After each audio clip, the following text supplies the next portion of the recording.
How do I get more sales? How do I get my business to grow? We all hear the word scale all the time. You probably see ads all the time. Scale your business, scale your business. What does that mean? If you are a business owner and you've been in business for between 2 to 3 years and you're still having trouble growing your business, then you don't want to miss this video. My name is Moragne-Morris. I am a business owner and have been since 2004. I am approaching my 21st year. So today I'm going to go over the topic that I hear most from people, which is, how do I get more sales? How do I get my business to grow? We all hear the word scale all the time. You probably see ads all the time. Scale your business, scale your business. What does that mean? Scaling your business is simply just another word for grow your business. Except you're not just growing your business, because what happens if you grow your business and you can't handle the business that comes in? You're actually stifling your business. When you scale your business, you are growing it with the ability and you have the capacity to keep growing it without, keyword without, you having to work in the business every single day, without you having to work in the business all day long. So if you are trying to grow your business and you are beyond 2 to 3 years, there is something that you could still not be doing right. And I'm going to talk about that now. What is that one thing that you might not be doing right? It's not just one thing. It is the most important thing. Think of a scale, ranked first, second, third. First, second, and third, all good. First, most important. The most important thing you have to be doing is have mastered your skill. So I have a cleaning business. I am constantly mastering cleaning. I'm going to call it the art of cleaning because it is an art. Because when people walk in, when we're done cleaning for them, all we hear is, that's art, y'all.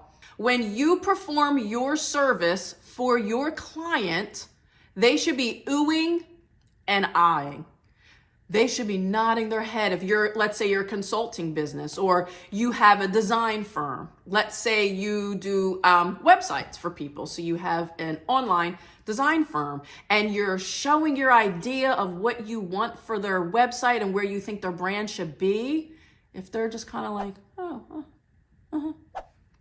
that's not mastery. If they're like, oh my gosh, this is so beautiful. Oh, yes, I could have never done this myself. You have mastered. If you are a cleaning company, if you are a plumber, if you are an electrician, if you are a contractor, you should have a waiting list. If you've been in business at least 2 to 3 years, you should have a waiting list. Why? Because people can't wait to share the good news of, oh my gosh, this plumber was amazing. He came on time. He actually showed up. It was a little bit expensive, but all plumbers are expensive, but he showed up, he did the job, and he did it right, and I haven't had a problem since. Or, oh my gosh, this cleaning service, they came and cleaned. They were so good. They come all the time on time. My house always smells so good. And when there's a problem, they fix it. Oh my gosh, you have to use them. Right? Why do we think the Yelp app got so popular? People have a good experience at a restaurant and they want to share it. I think there's actually other things besides restaurants on Yelp, but I don't know. I'm always on there for restaurants. Why? Because I don't want to go where someone else had a bad experience. So I have a virtual assistant. Hey, she's going to see this video. She has mastered her trade. She does things that I don't even know I need to do. I don't even know that I need it done. She has mastered the art of being an assistant. Like, I tell so many people about her. I mean, I don't want her booked up too much where she can't work for me anymore, but that's mastery. People need to be excited to go and tell other people about your business. So if that's not happening for you, then you haven't mastered what you do yet. I mean, it's really hard to say it, but you're just not that good. You're just not that good yet. So how do you get good? Well, you get good from being intentional with every single customer. Put yourself in their shoes. What would I want if I was in their shoes? See it from their perspective. Sometimes you get so caught up in what you do that you forget that there's actually someone on the other end receiving the service. Like sometimes you just see it as, oh, I have to get through this project. I have to get through this day. Not realizing that, well, you have to get through this project for someone who's paying you, who is expecting the service to be good. People are always in need of services. There is such a shortage of good service-based companies. So if you are a service-based company, in my opinion, there has never been a better time to grow your business because there's less and less qualified, good service-based people. Most people are in business. I won't say most. A lot of people are in business just to make money. There's a lot of doctors out here who just want to make money. They don't really care about you getting better. They just wanted a job that paid them really well, made them feel really good about themselves, and are a doctor. Oh, I'll become a doctor. Oh, I'll become a lawyer. They don't really have to be good. I hate to say it because we need doctors. But let me tell you something. When you find a doctor that's good, a doctor that cares about you, what happens? You call to make an appointment, there's like a 3 to 4 month waiting list. That's how you know you've mastered the skill of being a doctor. Another way you can start to master your skill if you're not sure if you're really, really good is ask your clients, hey, if there's something we could do better, what would it be? In a perfect world, in your dream world, or whatever your services are, let's say again it's cleaning, and I say in your dream world, you came home, what would make your home what would make you so absolutely happy and you would feel like you were treated like a princess? The stuff my clients would tell me amazed me. Do you know one person said to me, well, I really hate when the fringe on the carpet's all messy. Wait, what?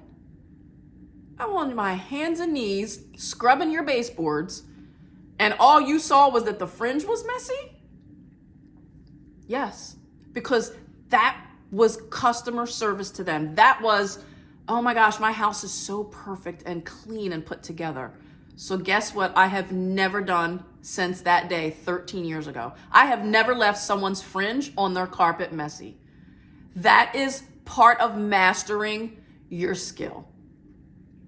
If you are a hairdresser, okay, you want them, when they're sitting in that chair, when they're done with their hair, and you know, you should be recording the before and after and posting that.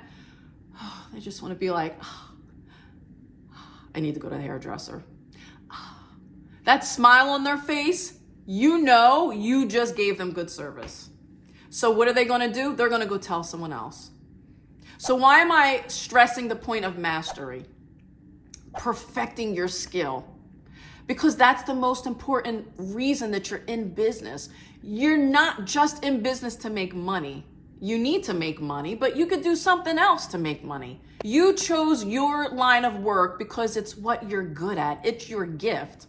But just because you're good at something doesn't mean you've mastered it. It doesn't mean you've perfected it. Work at perfecting your gift. The way you work at perfecting your gift is you ask your customers about your service, and then you go and you fix that. You might also need to take a step away. I'm going to use another example of us. So we clean large buildings, and I go in after the buildings are cleared, do a walkthrough. I go through the front door. See, when we clean, we have keys and alarm codes for the back door. When I'm going to check on my staff, I go through the front door. I'm like, what is the experience that my clients have? They're going through the front door. Oh, well, the light fixture outside the building is full of cobwebs. Well, that's not really in our scope of work. It's not in my contract that I'm cleaning your outside light fixtures. But what does that give the impression of that building when they first walk up and they know you were there last night and there's cobwebs all over their outside light fixture that's attached to their building, and then there's a few fingerprints on the front door? They weren't even here. Now you've already set a low expectation of, wow, they really cleaned my place well. And I'm giving you real life examples because this happens often when I go and check. I'm like, y'all forgot the front door. Just because you use the back door doesn't mean you can forget to clean the front door. So same thing in your service-based business. Take a step back after you're done and inspect. Look around and inspect your work. If you're a contractor and you go in to fix something, freaking get a broom and sweep and clean up your mess. I know you're focused on what you fixed for them. If you're a plumber, on the sink that you fixed for them, don't leave their house messy. People do not want to walk into a mess because the first thing a woman is going to say is, this place is a mess. She's not going to notice the faucet you just fixed. She's not going to notice that it's not dripping anymore. The first thing she's going to see is that mess. That is how you master your skill. You go above and beyond what the customer wants and expects. If you meet what the customer expects, you're just doing your job. If you exceed what your customer expects, that's mastery. And mastery is how you grow your business. Mastery is how you start having a wait list. And a wait list is good because a wait list shows that you are in demand, and a wait list shows that, wow, I am waiting for something and I am expecting something good. I hope that video helped you today. There are so many other ways that you can master your skill. I would love to know in the comments what business you have, what skill you provide, and what you have done to master your skill. Also, I have some freebies. In the link, if you click, it will direct you to my consistency tracker. That tracker is designed to help you stay on task this year so that you can actually meet and exceed the goals that you have for yourself. I also have a cheat sheet for scaling your cleaning business to 6 figures. And so many more freebies. Just click the link. And also, if this video was helpful for you or you know someone that can actually benefit from the information, please share and don't forget to subscribe. Hit that subscribe button. Thank you so much. Have a good day. Until next time.